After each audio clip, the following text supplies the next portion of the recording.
The information provided by Taming Lightning is designed to provide helpful information and to educate on the subjects discussed. The information provided is true and complete to the best of our knowledge and is not intended to be used without professional guidance and supervision. All recommendations are made without guarantee on part of Taming Lightning and affiliates. Taming Lightning and affiliates disclaim any liability in connection with the use of this information.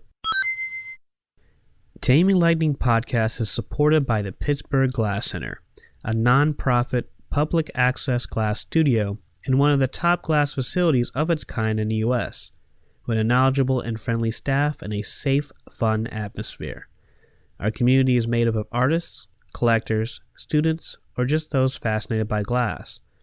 Depending on your interests and schedule, there's a class for you, be it a 2-hour introductory workshop, 8-week classes, or 5-day summer intensives taught by artists from all over the world. And before I get going here on the episode, I'd like to mention a support option for Taming Lightning, which is Ko-fi. That is Ko-fi. This will be replacing the Buy Me a Coffee option used previously, and I wanted to switch to something that's been around a little bit longer and worked better for presenting my content. With this, you're basically donating or giving a tip at the cost of a $3 cup of coffee based on how you think I'm doing, and if you like the project, it's nice to support it. Your donation goes directly to the podcast for means of assisting with audio equipment upgrades, billing or hosting, software or services used in processing audio, and future travel and professional content. You're by no means obligated to donate, but any support, including commenting and sharing, is appreciated.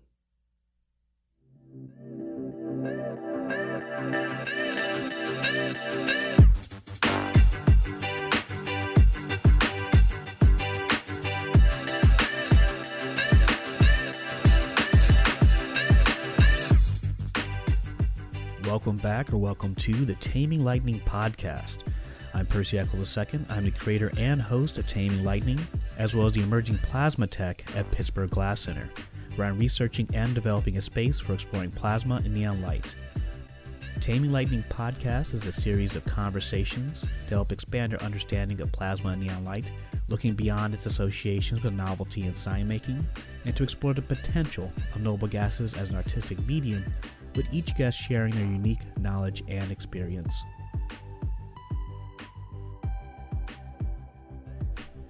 The intro is Boost by Joachim Krud. Joachim is a Swedish artist who loves to create chill and happy music, and does so for copyright-free use. Be sure to support his music by giving credit when used, subscribing, and or by donation via Patreon. You can find him on Facebook, YouTube, SoundCloud, and Spotify. Hello, Lightning Tamers. This is episode number 15. In today's podcast, we have the Plasma Yoda, Ed Kirshner of Aurora Sculpture. He's been working in plasma for roughly over 20 plus years. Inspired by natural occurrence of plasma, such as the Aurora borealis, he's inspired to create airtight vessels using a glass solder technique with ready-made and production glass objects, or through fabrication and collaboration with skilled glassblowers at both the torch and furnace, notably Bernd Weinmayer, Jaime Guerrero, and Mitch LaPlante, in which the interplay of geometry of the glass shape and volume are big players in discovering various patterns and displays. We'll talk about Kirshner's background pre-glass, where he studied architecture and sculpture at Cornell University, the University of California, Berkely, and the Oskar Kokoschka School in Austria. Having work represented in both the United States and internationally, we'll talk about his current work and projects, teaching and the Blow and Glow class at Pittsburgh Glass Center, and his thoughts on the future of plasma and the Plasma Art Alliance. Thank you to come back on the podcast here and give a bit of your time to talk a little about your work and about, I guess, the future of plasma here, and especially the Blow and Glow class. So, to start us out with, Mr. Ed, would you let us give us a brief background on your history before plasma and glass, and kind of what led into plasma? Okay. Way back when, I was slated to go into architecture. So I went off to Cornell University to study architecture. And back then, architecture included a lot of artwork, particularly art studies, including sculpture. I really clicked on both at the time. I had taken some art classes before that because both my parents were artists.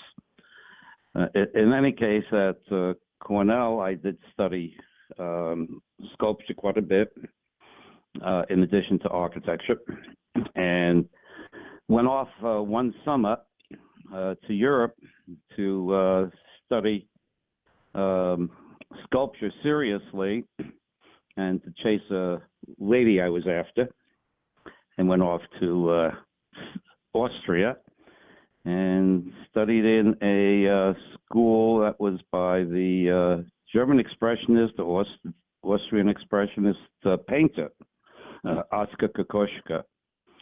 And his sidekick was a sculptor, Alfred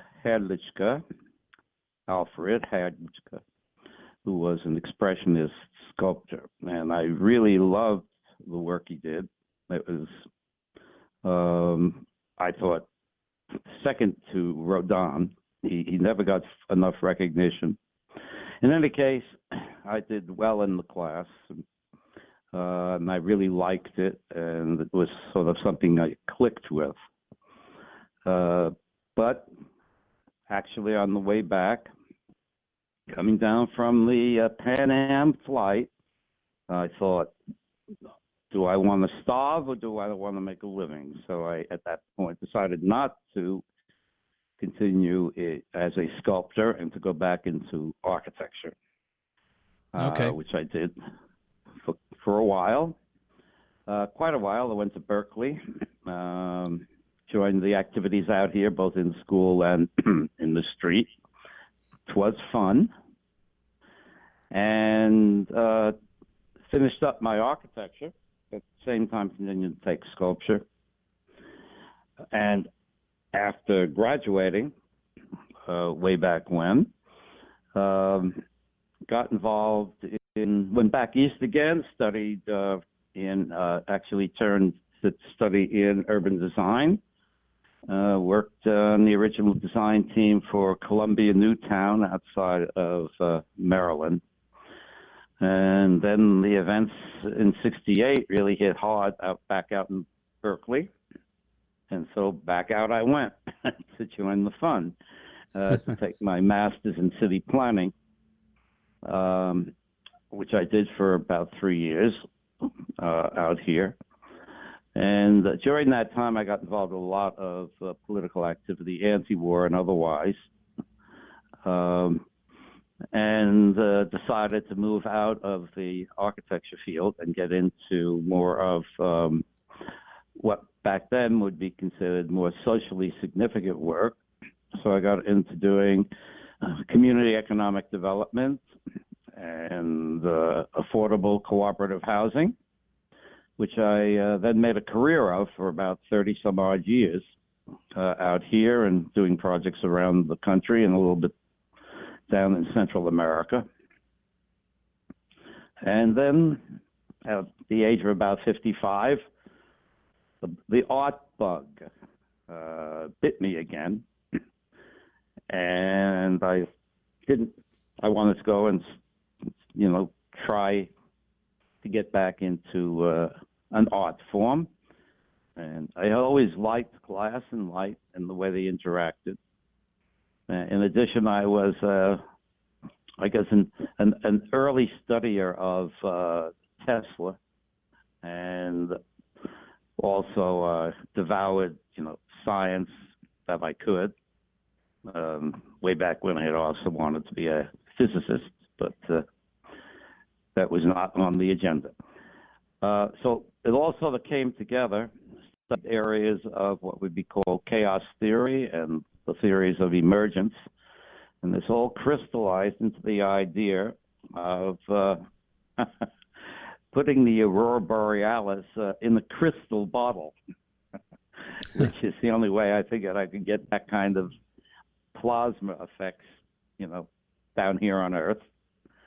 And luckily, about a half a mile away from where I lived at the time was the CCA, which has one of the best glass schools in the country. So I went and didn't want another degree, so I just took all of their studio classes in glass at least once over a period of about 4 years. So that was my basic study in studying studio glass. Also went off to Pilchuck a few summers, and Corning, and also Northlands, all to learn more about glass. Took a few courses of people who are doing neon and I would call it rudimentary plasma.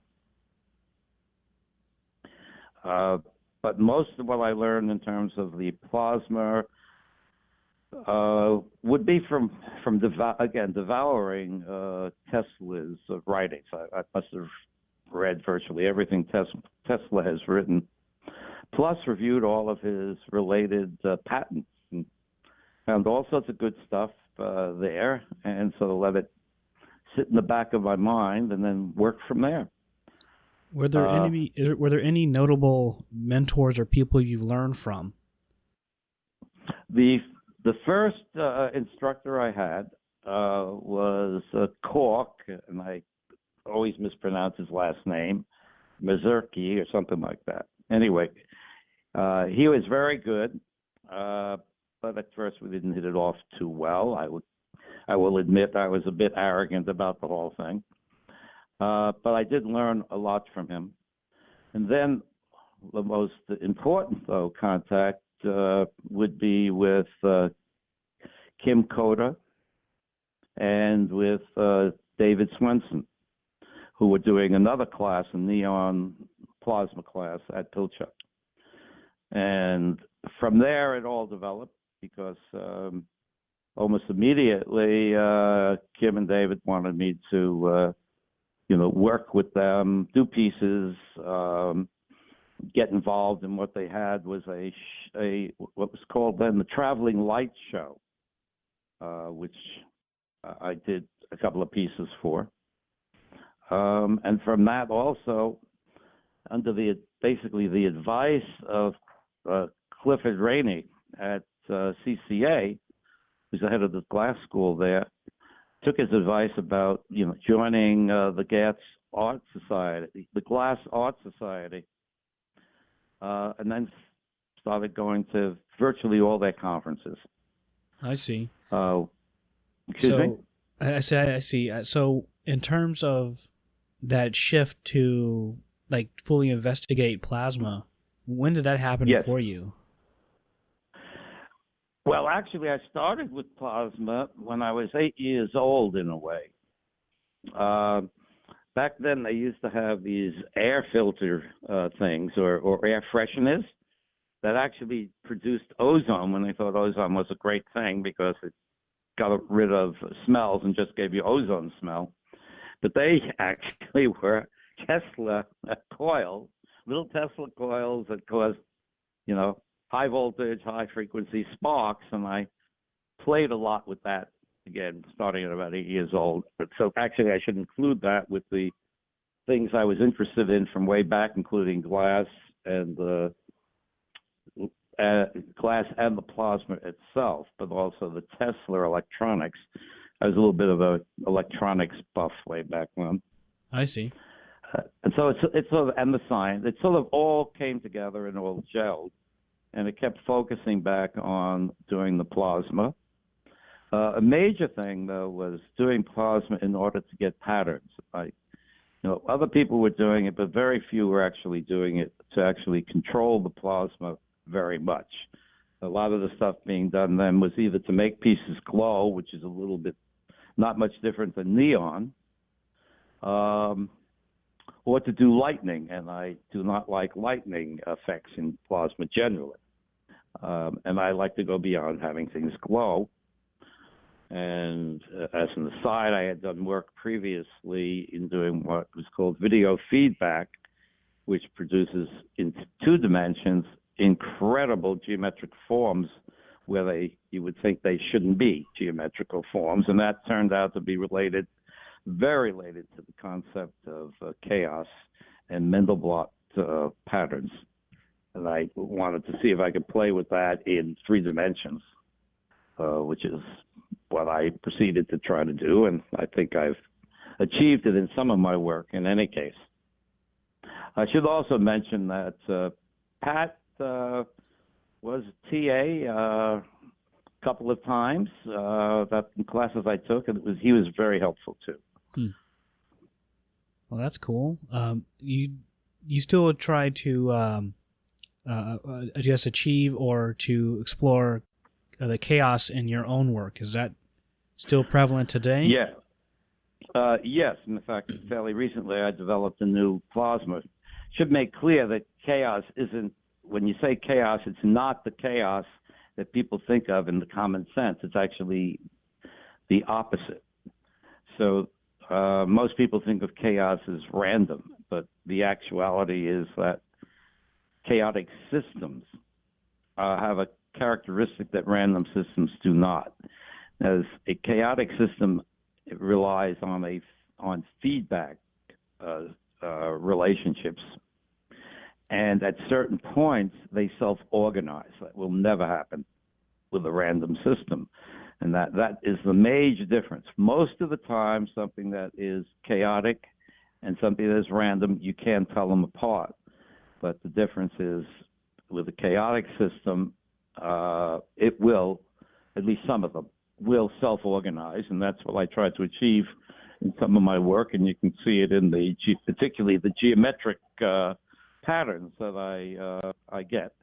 And they don't look chaotic, and that's why I call them chaotic. So if I say it's a chaotic bowl, don't expect to see a chaotic lightning-like effect. It means it's going to have a geometric effect. Generally with being dynamic also. I also want the geometry to have motion to it and dynamism. The other is I really like is that there's a interaction between the plasma, particularly the geometric plasma, and its environment. So it reacts very much, and it's very sensitive, reacts very much to the environment it's in and to people getting close to it. Even you don't have to touch the piece, and it just then interacts with people. You know, it adds a real magic to it. You're talking about chaos versus random. Is there some examples that can help us discern what that may be? The concept of chaos also developed. There was Edward Lorenz, who was actually kind of a scientific weatherman, came up with this idea that back then there was a whole lot of work happening in really it was a new field of chaos, and the major difference was that people did look at the idea that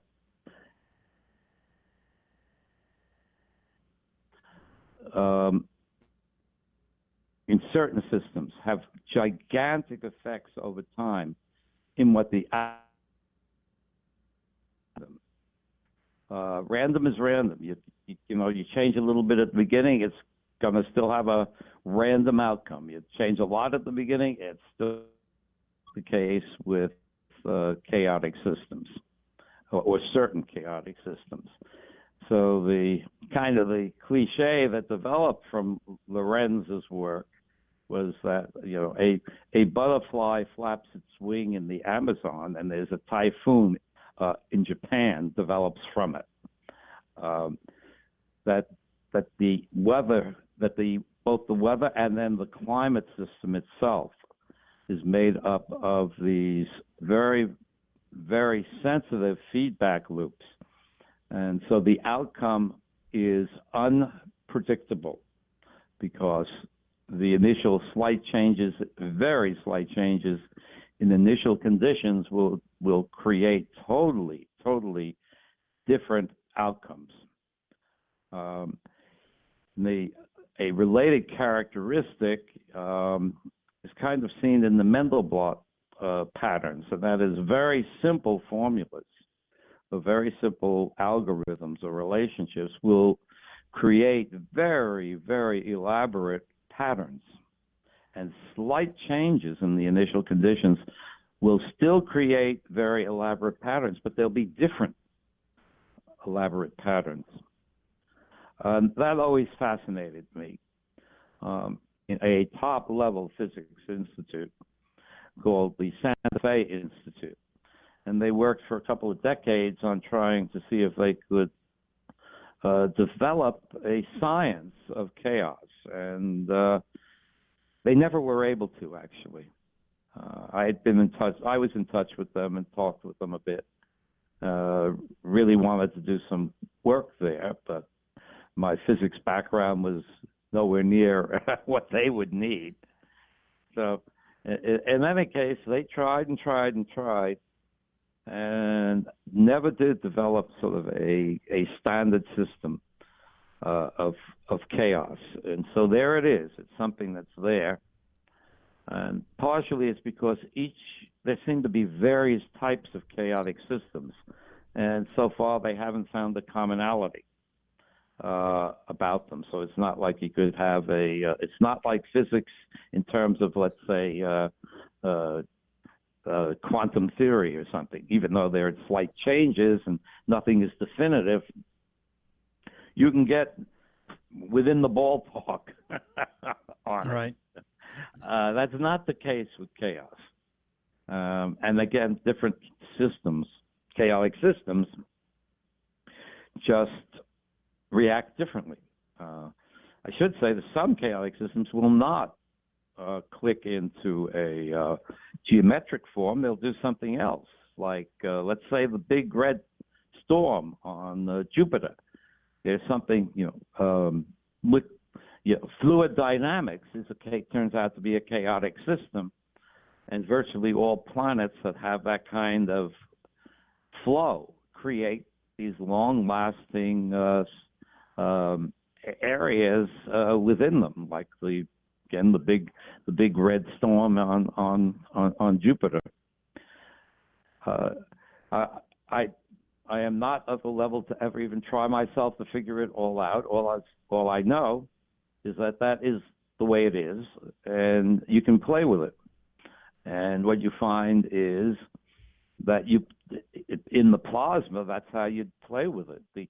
What happens is you begin to see something that is developing, as if it is going to now start doing something. And that's when you play back and forth and fine-tune until you click on that particular spot in that particular chaotic system that gives you the fine pattern. And that pattern is very sensitive to all the variables that you would put into a plasma piece. It's very sensitive to the geometry of the glass, the relationship between glass surfaces, the size of the piece, the gas mixture, the gas pressure. All of those will affect it. Plus the atmosphere it's in. Right, so all that could definitely affect what you may get out of a piece. And yes, and it is virtually impossible to predict.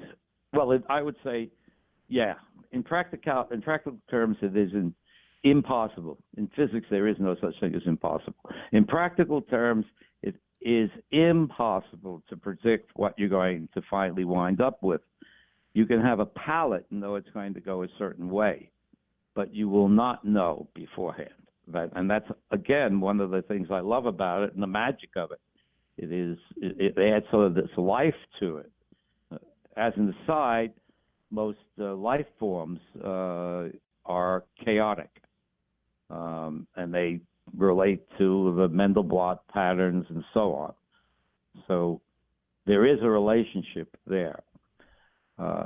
In the work that I do, I've thought about it, talked with physicists about it, and come pretty much to the understanding that what's happening in the in the plasma or the geometric plasma forms actually is happening at the molecular level and in the electromagnetic field.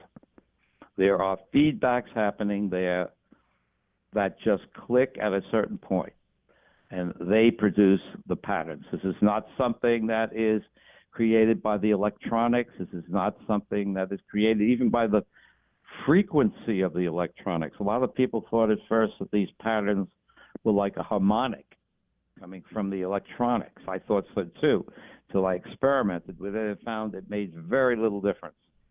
I get the same effect on the same piece using two totally different transformers that had different frequencies. Within the range of frequencies we use, like 15K to 50K. If you go way the hell up to microwave, yeah, it's very different. That's a different story. But within the range we work, the frequency change makes almost no difference at all, which was actually amazing to me. Now, in your artwork, you explore various practices, whether it's having someone working with the soft glass or the hard glass or borosilicate, and then other times you use ready-made glass. And something that you're I guess what I'm saying that you're known for is the use of your glass solder with ready-made glass. Yeah, the theme getting into it is, as I said, putting the Aurora in a bottle. Well, a glass bottle can be made of any glass, and that was something I really wanted to explore. So I've worked with all different types of glass and all different forms, as long as you can make a vessel and work with it. Generally studio glass, blown glass, flamework glass, lathe glass, cast glass, lump glass, it goes on and on. But then again, I took 5 years of glass blowing and realized at my age I was not going to become a really good glass blower who could do the kind of precise work that I thought needed to be done for getting the patterns I needed and to get the kind of plasma effects I wanted. And so I decided my best sauce, or one of my best sauce for glass, would be, crate and barrel. But that's only good if you have a way to put the glass pieces together. Well, you can't use glues because any glue is organic, and that will muck up the gas in the plasma. So I thought about it, and I don't know if I've told people this one before. My father had done glass enamel, and I thought, gee, Dad used to adhere these glass forms, heavy glass forms, onto, copper plate by using some sort of other glass. And so I investigated it and found there was this thing called glass enamel powders and stuff that this company Roche made. So I looked into it and, realized that if you're going to put glass together so you don't lose the shape of the glass, you had to get a glass that melts at a lower temperature than the basic glass. And so luckily, Roche made a flux for its glass enamel that they said melted at 100, I think about 1,100, which would have been a little bit too high. And I just thought about it and thought, well, maybe I could trade temperature for time, and lucky, it's worked. So I got the glass enamel flux that Roche produced, adding some other ingredients too, to melt at well below the melting point, or even the softening point of the glass. So I developed it to work between, let's say, around 915 Fahrenheit. It'll still, I'll go up to 925 to push it, but you have to be careful because the glass is the studio glass anyway will start slumping at about, by 940 or 945, it's going to start slumping. However, the manufactured glass from Crate and Barrel is a harder glass, even though it still is a soda lime glass mostly. And so that worked very well with the glass from Crate and Barrel. The other thing was that you had to put electrodes in or tubulations in, and I had done some work with the neon electrodes, and had to experiment on making sure the solder would work to fuse the electrodes onto the studio glass, and turns out no problem. And the solder I developed functions from about 85 up to about 110. As long as you don't try to put pieces themselves that have a big difference in expansion ratio. The best is the same glass on either side. The solder within that range works just great. And as I mentioned to folks, the solder is very strong, and the way you find out, as I did accidentally, is drop a piece and see how it breaks. So the crack did not go along the interface between the two pieces of glass. The break went through the solder straight, so that meant the solder was stronger than the glass itself. And generally that's the case, and that works out quite well. The other thing was that I wanted to work with lead crystal, which has needed a lower point, and that became very touchy. But I lucked out again, and I had there's a glass blower who just happened to have access to this very special NASA-type solder that was sort of surplus. A guy next to him had. And it was meant to actually attach glass to a special stainless steel, but it had to be done at even a lower than usual temperature. And starts working at about 750 Fahrenheit. So I add a little bit of that to my usual, and then I work at about 900, which gives me plenty of flexibility for studio glass. But if I'm using crystal glass, I can drop it down to 850 and get a good bond between the glass. And that's still okay for the electrodes, particularly the electrodes, because in effect the electrodes are lead glass, lead crystal glass. So all of that, by the way, is experimentation. It was not easy. I went through 100 different tests on developing what I felt was the best glass solder. It became very sensitive to which alcohol I used, what percentage of water was in it, and what else I might have to put in a little bit extra for, like sodium nitrate, a tiny, to help the flux flow even more. So it was all experimentation, and that's what this whole thing is about. It sounds like science, and sometimes looks like art. It's really alchemy. So it's not guesswork, but it is trial and error based on the knowledge of what has happened before.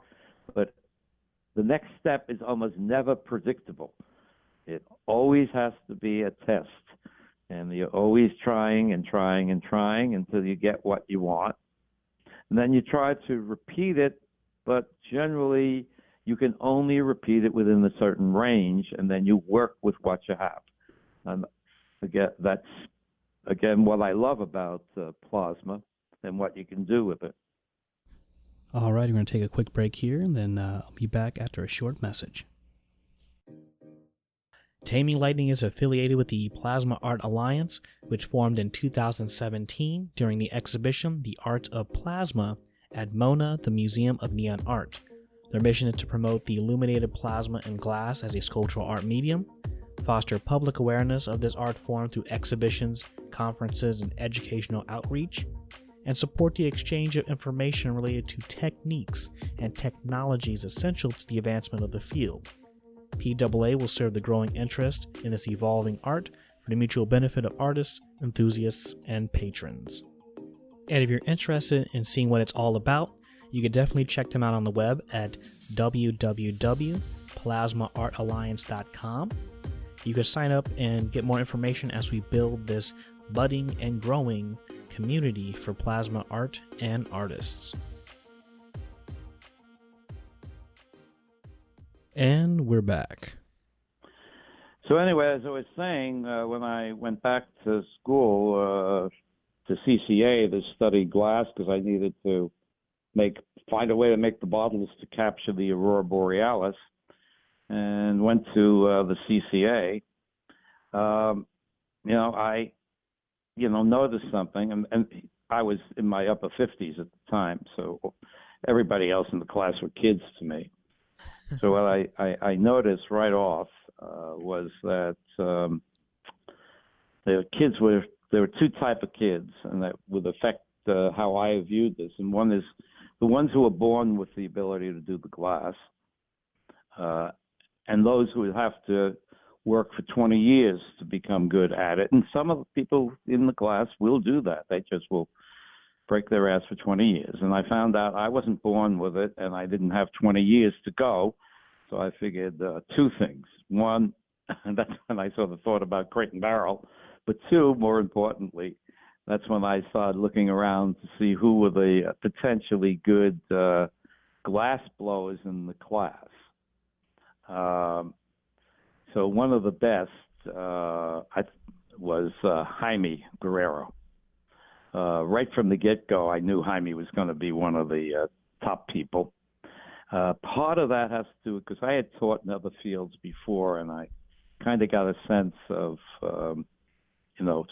which students were going to be able to make it, which were going to be the top people. After you teach a long time, you get a sense of that pretty early on. So I kind of saw that with Jaime, and figured, gee, I'd really like to work with him. And as he developed, I also started working with him, having him do glass for me, for things that I couldn't do myself. And so that was the start of working with somebody who would do blowing in terms of the glass. And, kept touch with Jaime for years. Actually, for a while, when I had some bucks, I was buying his pieces also. So I was like probably his second largest collector way back when. Actually, I bought his first piece, too, while he was still a student. I won't sell it back to him. He keeps asking for it. No, he's not getting it back. So, at but I kept talking with him about at some point, this is 20 years ago, about we should work together and actually do collaborations in the glass, do a class even. And that percolated for a long time. And we went to Pittsburgh Glass Center, and the idea came up again. So what the heck? Why let's finally, Jaime, let's do a blow and glow class. Now, interesting, I've done a lot of classes, and I was thinking, I've never taught a class that was only a blow class. All of my other classes were either mixed or flame work or the solder. Generally, it's the solder class. So that's a very frustrating class. I've taught that many, many times at the Crucible out here in Oakland. I taught that and some other techniques, at the glass furnace in Turkey, et cetera. So, and, other places I've taught it, over Japan and France and so on. But it's a very, very, as I say, frustrating. The loss ratio at the beginning is very high. So that's a long way of getting into it. It was about time I got back to doing what really is one of the easier ways of doing plasma, and that is blown pieces if you do them right. And you need people who have some skill. And Jaime sure as hell has the skill, and he had the skill way back when, and he has even more of the skill now. And we decided to try to put together a class which was basically at least intermediate skill level glass blowers, working to develop glass pieces, vessels, that we could then put the plasma into, but also do a little experimenting, which we tried to do in the class. But the other is, of course, Percy, you had by far the best plasma manifold setup of any class I've ever done. It's really, really a good one. And I basically don't use my own. My studios are generally too small, and they also tend to be hobbit studios. I got several students who can't go in who hit their heads when they go in my studio, so you have to watch that one. In any case, I figured the combination was just great. I didn't realize how good a glass facility you guys had in Pittsburgh. It's one of the best I've seen. It's really good. So that all, again, came together, and, I didn't know whether people were going to sign up. I've been trying to put together a blow and glow class at the Crucible here in Oakland for years, and just cannot get them to do it. There are certain budget reasons for it here, which didn't seem to be a problem with you in Pittsburgh. So that was really, really great. And then it turns out people really were interested. See, in the meantime, we'll get to it later, is way back when, there were very few people interested in plasma or doing plasma. But it has sort of caught on a bit. And we now have that organization. We got, almost 75 people right, who have signed on to it, who are explicitly interested in plasma. And almost all of them actually do some work in it, which would be unheard of 20 years ago. So in any case, the class filled up, pretty much almost immediately, which was a big surprise to me, because my more recent classes at the Crucible didn't fill up. In fact, some of them the last couple were canceled because we couldn't get enough students, but they were not blow and glow. Yeah, I wonder at the Crucible, do they also teach neon as well? Yes, they do. I make that a prerequisite for my class, plasma class. If people are going to do the solder plasma class, they have to have neon beforehand. So at least they're a few steps up on that. We didn't require that for the blow and glow. I figured having you as the assistant there and your good equipment and myself, that we wanted to emphasize actually the quality of the glass. Right. The solder one is done. People with no black background in glass can actually do it, but I wanted them to have a background at least in neon. So it was sort of a switch when we did the blow and glow. People who are good glass people, but don't necessarily have background in neon or plasma, even though we had some pretty advanced people in the class in terms of neon and plasma, which is great. It's a really good mix. Yes, it really was a good mix, and it really worked out well. And as I told you, I got excited enough that I actually got up 8 a.m, which is unheard of for me, and started class at 9, except for one day when I overslept. You were one with the Force. Yeah, right. The Force be with you, right? That is, and from that I realized, and I'm trying still to push them here to do it. But the thing about the class was, we did it for a week, and I thought that might be just enough. I feel we need to do more. Yeah. There needs to be more time, even in 2. So I think a minimum for a serious plasma class, a blow class, is 2 weeks where you spend half the time doing the glass and then half the time doing the plasma and actually getting to put pieces together into final sculptural form. That is an important thing to do. It could even be a 3-week class. Yeah, because a lot of times by that week, students just understood what it meant to make a vessel that could be pumped. And so, exactly, there was a lot of front end stuff that we had to, teach the students in terms of shape and considerations and this and that. And that's a lot of information that it's hard to give ahead of time, especially when we don't have a lot of material for that. Yep. Now, what was great about the class that we did, Percy, was that, remember, one of the themes of the class was to maybe do a little experimentation in the glass end of it and interplay with the plasma. And we actually did pieces that have not been done before. I thought we had such fun with it's something I've been bugging, literally, we might have joked about it, but it's no joke.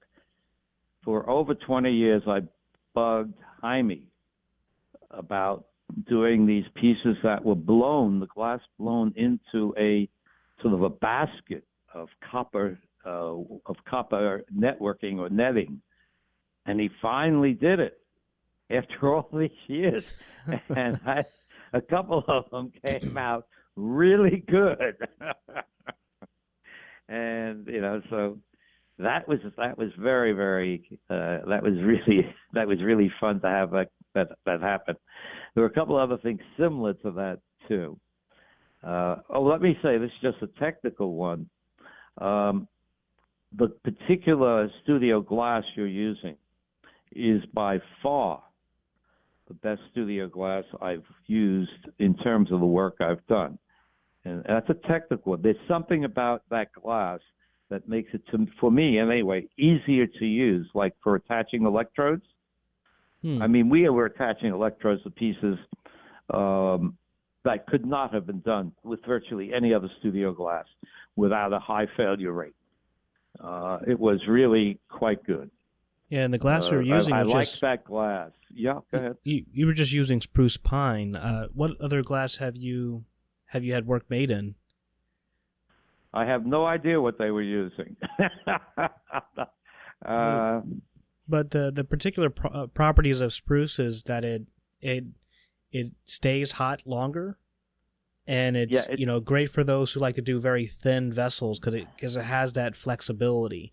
Yeah. When it gets thinner, it's stronger. My sense of it is also it has a clarity that the other glasses I've used don't have. My sense of it is this particular spruce pine is not the spruce pine from way back when.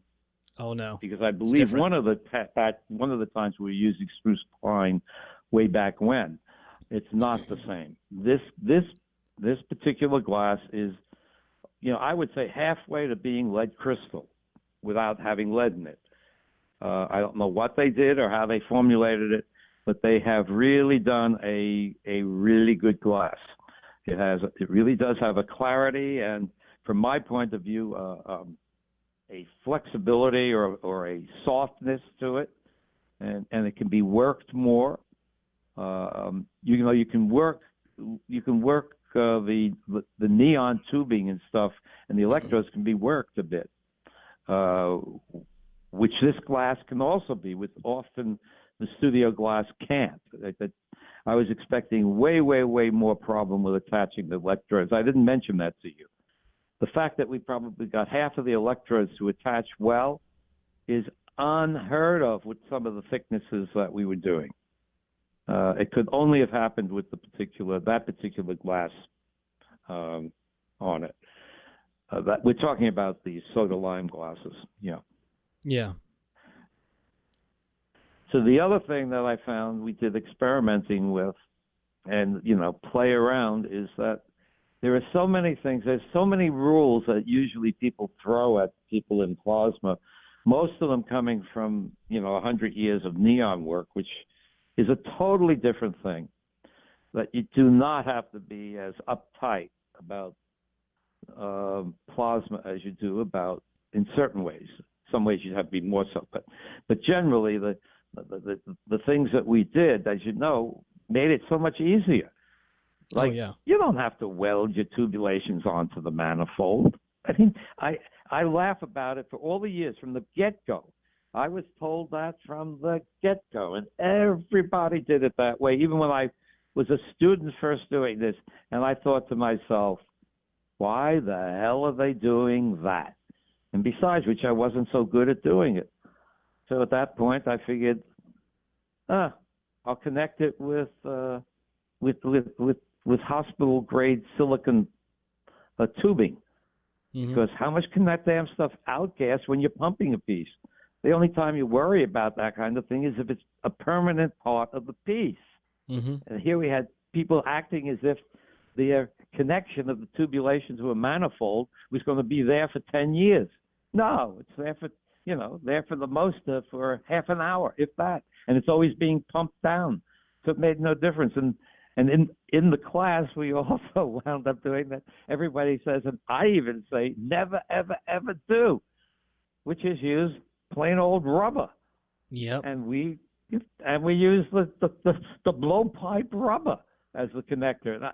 And then you think about it, so little is exposed for such a short time, it makes no difference. So that's what we found out with the class on that. You found and the exceptions. other was experimenting with some of the gases that I hadn't used. We didn't have xenon, but we had krypton. I knew a little bit about krypton because I'd gone through it before, and I just knew that krypton is like xenon, but you have to use 3 times the pressure. And damn, it worked out with the iodine almost exactly the same as with the xenon. You know what's funny about that? Go ahead. You know what's funny about that is that I went to look up a couple samples that Carl Willis had done, and he showed that they were very similar between krypton iodine and xenon iodine. Though the xenon iodine was a lot finer. Sharper.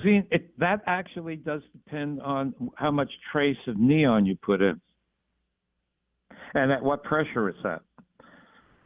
There were other variables.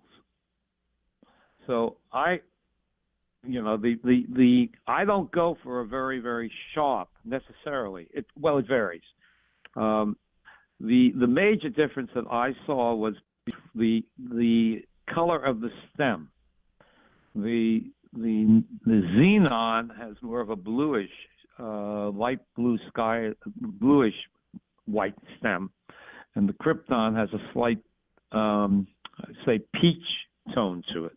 Now that was about it in terms of what I saw. But the patterns I was getting were very much the patterns I go for when I use xenon. What we didn't experiment with is if you use the iodine with neon. I don't recall how that worked out. I had done that, about a dozen years ago when I was in Turkey, but I don't recall what we got. Because I don't recall, it means it might not have been very catching. If it was catching, I would have kept with it. But now we know you can use the krypton just as well as the neon. There are certain pieces where you can't use the krypton for other reasons. More technical ones. And we found that out when we tried to do longer pieces with 2 electrodes. Since you're using 3 times the pressure, the resistance is way higher. Okay. So we couldn't get the pattern that we wanted to fill the full space. So that's a difference. The nice thing about the xenon is you can use a really low, for the kind of plasma I do. It's the lowest pressure plasma that I use would be the xenon with the iodine. I use that at about 17 torr, and we were over. I don't know. We were up at least 50. Yeah, we were using about 50 when we went to the krypton on that. And then other patterns I found the same. Certain filigree pattern that you get with xenon at about well below 100. We had to go way up above that in order to get something similar in the krypton. So there is that trade-off. What I also found, this is from other times, is that the halogen chemicals, which iodine is, basically have the same effect, but the others will kill you. So I don't like using bromine, and particularly not chlorine. Well, obviously forget the fluorine, but I once tried the chlorine. Never try that one again. Yeah, but still, all you would get is that beautiful sky blue with the iodine. So, and it was so easy to. That was the other rule. You notice all the rules we broke when we used the iodine. I mean, some people want to put it in liquid nitrogen and, carefully insert it after and all the rest. And what do? We take a little tweezers and put a little tiny chip through the tubulation, and then hook the piece up and pump it down. Damn, it works. Now, the reason why you were doing that was just to experiment that way, or that's always how you've done it?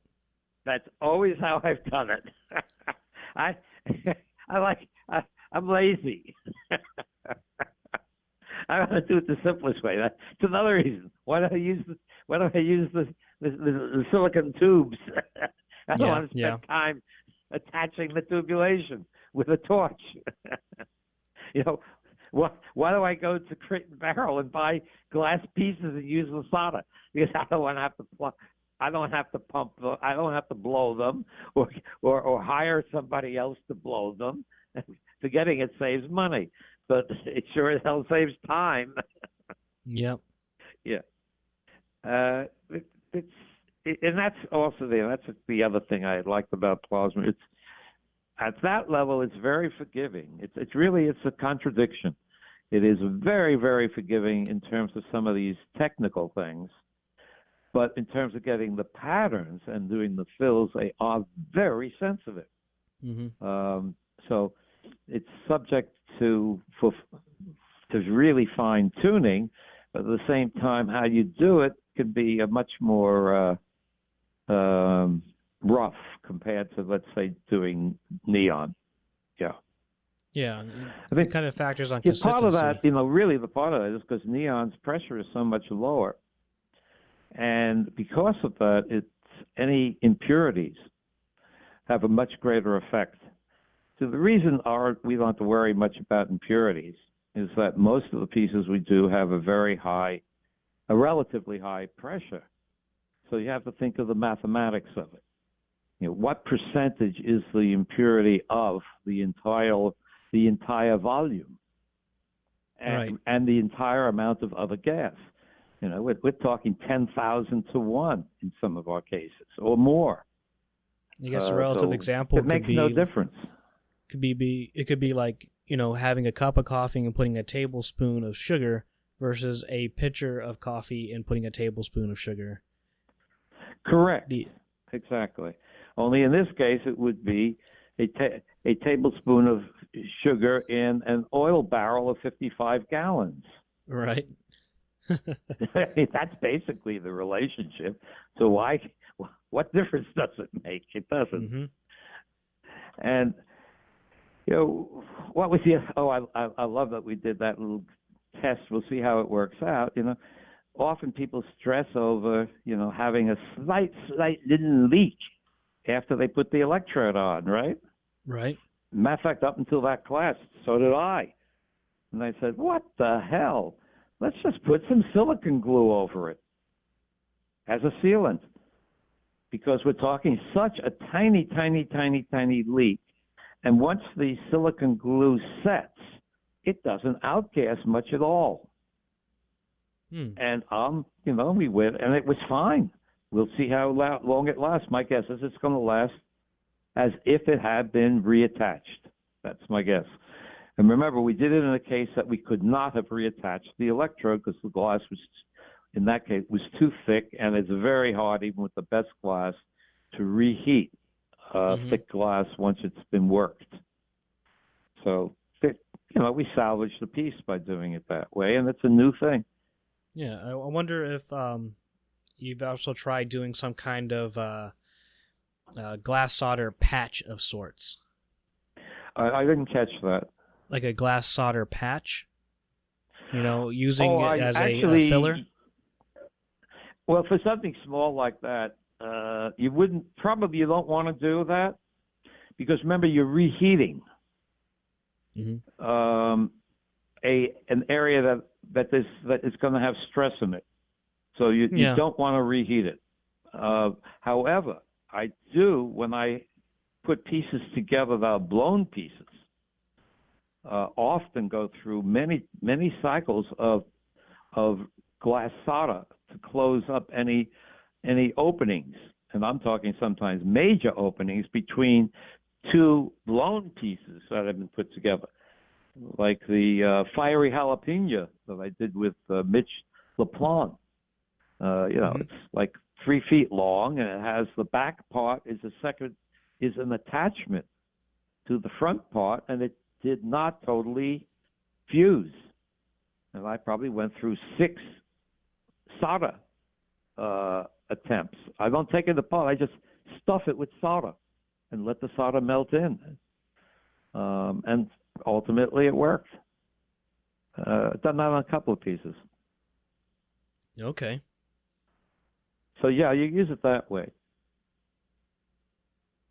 And when you were teaching this class, did you find yourself teaching it differently than normal? Or has this been something, the way that you taught the class has been something that you practiced since you taught plasma? I don't practice the teaching, I just do it. And it's all by whatever the class is. I go with the flow.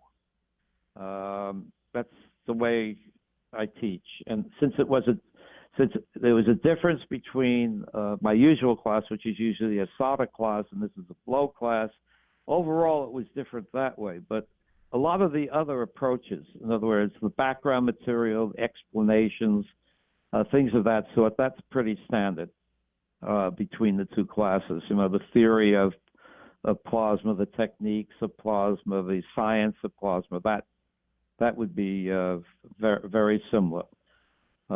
Working with the students and helping them, but that's just part of doing the teaching. No, there was nothing canned about the overall way I did that class. There's a feedback loop within teaching and with the class. It varies with the subject. It varies with the particular students. Varies with the techniques and so on. And basically, I play it by ear and just go with how I feel about it at the time. The reason why I mentioned that was because it was very organized. I really appreciated how we were able to break down things into digestible chunks. It can be tough to do that with a subject that has so much information, so many layers, and so many subjects. Well, that was also with developed, with Jaime, even with yourself, to sort of talk through at the beginning how the class would be structured on the first day. It really was virtually the first day we got together about it. But thank you for that. I hadn't thought about it being particularly structured, but it's probably no different than any class I usually do. They do tend to be structured. It's generally, again, I do not sit down beforehand and spend a lot of time structuring it. I may have a half a page outline of what needs to be done in the class and then go from there. Jaime what turned out to be a two-page outline of the curricula for the class, or whatever they call it, the syllabus or whatever. Mm-hmm. And we pretty well kept with it, which was really good. Now, but you can only do that, by the way, if you have a good facility, good instructors, and good assistants and good students. We had a very good combination that gelled for that class. So I hope the students got what they wanted from the class, and I hope they really liked it. And it sounds like a few of them will continue to do it. That, by the way, is fairly rare in terms of the solder classes because it's so much more difficult that very few people will continue with it. They learn to do it and then that's it. But Yeah, I have a feeling that we're going to get a few people out of the class who are actually going to become blow and glow people from it or expand the work they're currently doing. And that is what I would hope to have happen. Yeah, it's just in the field itself, it's difficult to work in it, even if you can do a lot of the hot shop stuff to get yourself prepared and ready. The second step is finding a facility or building your own setup. Yep, building or your working own with setup, someone. yeah. And very few people are able to do what you did on yours. And hopefully some of the others will, get part of the way there. Don't have to go as much as you did. I can assure you that Bernd Weinmayer, all of these years, 15 years now, it's very rudimentary. And take a look at the pieces he gets out of it. Mm-hmm. I mean, he gets fantastic work from it. So I was curious, leading on from this class, is your thoughts on the future of plasma light art and kind of talking about the Plasma Art Alliance. Yeah, that is something that Wayne Stratman and I have talked about for a very long time.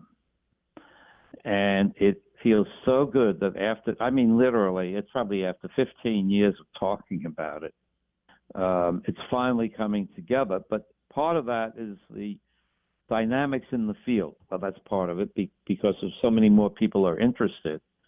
But I think also because the word has gotten out generally through social media, and which we didn't have back in the day. Mm-hmm. And it's a thing that's sort of gelling. Clearly, someone like myself and like Wayne and others like Monday, etc., like the idea that we've spent a very long professional life doing certain types of work and developing certain things, and just directly, it feels good to have other people then be able to use it. And my view has always been to share whatever I have. Other people have a very different attitude, or they'll only be halfway on it. They'll be open, but there'll be a little something they want to hold back. I'm not that way at all. The more I can get out there, the better. And the Plasma Glass Alliance is a great way for us to be doing that. And from the get-go, when we had only maybe 15 people, my goal has been to get us up to 100, and we're at 75, and we're going to make it. Oh, yeah. There's a certain dynamic. I'm also into how organizations work, and there's definitely a dynamic in the field if you have a core in the field of 100 or more, and we'll get up to that. That then starts literally feeding on itself.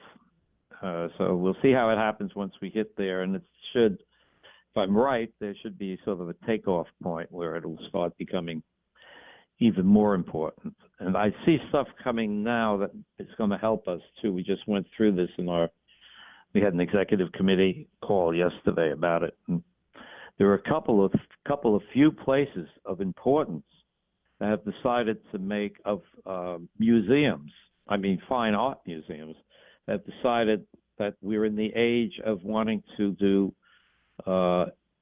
examples and exhibits of the interface of technology and art. And are we ever part of that?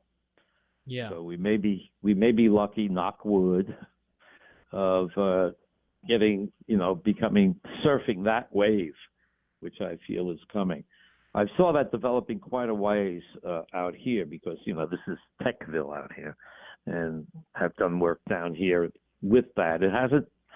It never bloomed as much as I expected, but, for about 10 years or so, there's always been that kind of art and technology thing, like did work, did shows at NASA, did shows at Stanford, that kind of stuff. But that still could gel. Partly the problem here is an interesting one. I just thought of it. Is they're into what's called the worker, whatever the phrase they use, which is actually kind of an interesting thing because it's almost too democratic. It aims to having an interface between people who don't have much skills using technology to do something. And what we're talking about takes some skill. So it's an interface of art with skill technology, and there is something of a difference there. But my expectation is it will go, once some of these other bigger places, museums, etc., start getting into the art and technology, the art end of it and the skill end of it will start to become more important, and we should hopefully at that point be able to be part of it, and that's also a part of my goal. So what's up for you next? You got some work that you're producing now, or are you making plans for classes or travels? Actually, I'm trying to catch up. I had a whole bunch of stuff on the shelf, sort of thing, and now I'm bringing up about a half a dozen of them that have been hanging around for a while, bring them up to the point where they can be both pumped, and some are done, and be made sculptures. And I've been working on that, and I hope to be able to get some more of those done. Then the next thing in line will probably be going to do some intensive training over in Sweden at Boda. The glass blowers there, the professional glass blowers, really want to get into doing neon and plasma with their glass, and that wouldn't be like a class like we had, but we're talking about making that a part of their. I think they're aiming at maybe even making that part of their production. So that could be a really important thing to happen too. As of now, there really is only one person who does plasma in a production way, both art and production, I would say, and that is Wayne. He's phenomenal with what he does, but by and large, he's not doing. It's not blow and glow. I mean, most of his work is related to kind of putting things together and making them work, or working with borosilicate, which is flame work. There is a difference. He does fantastic work, but by and large, the one who does the blowing all these years is also fantastic, of course. I mean, to me, these are the people I learned from, is Mundy. But he's not in the kind of production mode, I would say commercial production mode that Wayne is. But there's a chance that if some larger company was to do it, that would really push the field. Hopefully they have to do it without being ripped off by China, of course. That's a difficult task. That's actually put the kibosh on plasma becoming a thing here, was the fact that virtually each of the plasma professionals here who tried to go into production had their work taken over by the Chinese, unfortunately. Yeah. And that sort of takes the incentive out of it.